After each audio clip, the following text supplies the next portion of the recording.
Değerli izləyicilər, videonu bəyənib kanala abunə olun ki, hər kəs son xəbərlərdən anında məlumatlansın. Şuşa Dövlət Musiqili Dram Teatrının direktoru, əməkdar artist Yadigar Muradovun vəziyyəti ağırdır. Xəbər verilir ki, bu barədə aktyorun oğlu Yaşar Muradov məlumat verib. Onun sözlərinə görə atasının müalicəsi mərkəzi klinik xəstəxanasında davam etdirilir. Təzyiqi düşüb, neçə gündür qızdırması çox yüksəkdir. Hissiyatı tamamilə itib. Allah şəfa versin. Türkiyəli məşhur aktyor Arif Erkin Güzelbeyoğlu vəfat edib.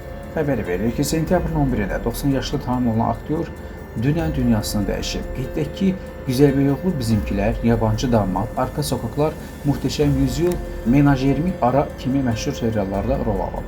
O, son olaraq 2023-cü ildə Türk Dedektiv serialında çəkilib. Allah rəhmət eləsin, yaxınlarına, əzizlərinə, onu tanıyanlara səbir.